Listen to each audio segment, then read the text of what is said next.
एक बात बताओ, जब देश में दंगा होता है, बेरोजगारी होती है, महंगाई बढ़ती है, स्कूल खराब होते हैं, तो इन सब का असर सबसे ज्यादा किस पर पड़ता है? आम आदमी पर। लेकिन एक चीज तुमने शायद कभी ध्यान नहीं दी होगी, इन सब के बीच नेता का बच्चा दिखाई क्यों नहीं देता? दंगे में आम लोगों के बच्चे दिखाई देते हैं। किसी के हाथ में पत्थर है, किसी के हाथ में झंडा है, किसी के घर में मातम है, लेकिन नेता का बच्चा वो अक्सर वहां नहीं होता, क्योंकि उसके पास इन सब से बचने के लिए विकल्प होता है।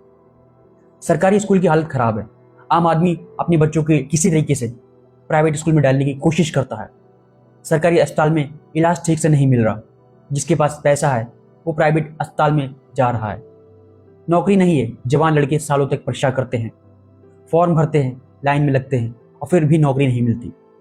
फिर उससे कहा जाता है मेहनत करो, सब कुछ मिलेगा। लेकिन सवाल ये है, अगर सिस्टम इतना ही अच्छा है जितना नेता अपने भाषणों में कहते हैं, तो जिन नेताओं के पास सत्ता और पैसा है वो अपने बच्चों के लिए हमेशा बेहतर सिस्टम क्यों चुनते हैं? एक मिनट के लिए सोचो, अगर किसी नेता का बच्चा भी उसी सरकारी स्कूल में पढ़ता, उसी सरकारी अस्पताल में इलाज करवाता, उसी नौकरी के लिए लाइन में लगता, तो क्या सिस्टम ऐसा ही रहता? शायद नहीं, क्योंकि जिस परेशानी को तुम रोज झेलते हो वो परेशानी अगर नेताओं के घर तक पहुंच जाए तो शायद व्यवस्था ही बदल जाए। यही असली बात है। मुद्दा ये नहीं कि नेता का बच्चा अमीर क्यों है, अमीर होना कोई अपराध नहीं। मुद्दा ये है, क्या तुम्हारे देश की व्यवस्था इतनी अच्छी है कि सत्ता में बैठे लोग भी उसी पर भरोसा करें? अगर नहीं तो फिर तुम्हें सोचना पड़ेगा कि कमी कहाँ है, क्योंकि आम आदमी के लिए सिस्टम ही पूरी जिंदगी होता है। उसकी पढ़ाई भी इसी से जुड़ी है, उसकी नौकरी, इलाज, सुरक्षा और उसके बच्चे का भविष्य भी। लेकिन जिसके पास पैसा है वो सिस्टम खराब होने पर भी सिस्टम बदलने का इंतजार नहीं करता, वो सिस्टम से बाहर निकल जाता है और फिर तुम्हें बताया जाता है देश का भविष्य तुम्हारे बच्चों के हाथ में है।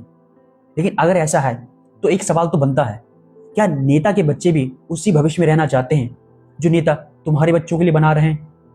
शायद असली सवाल ये नहीं कि नेता का बच्चा कहाँ है, असली सवाल ये है तुम्हारे बच्चों को ऐसा देश कब मिलेगा जहां उन्हें नेता का बच्चा बनने की जरूरत ना पड़े, जहां सरकारी स्कूल में पढ़ना मजबूरी नहीं भरोसे की बात हो, जहां अस्पताल में इलाज के लिए पैसा सबसे बड़ी जरूरत ना हो, जहां नौकरी पाने के लिए किसी पहचान की जरूरत ना पड़े, और जहां किसी बच्चे का भविष्य इस बात से तय ना किया जाए कि उसके पिता कौन है। क्योंकि लोकतंत्र में देश सिर्फ नेताओं का नहीं होता, देश उन बच्चों का भी होता है जिनके पिता नेता नहीं होते। और शायद असली विकास तभी होगा जब इस देश में किसी बच्चे को आगे बढ़ने के लिए किसी बड़े इनाम की जरूरत ना पड़े। तो तुम्हें क्या लगता है, देश कैसे बदलेगा?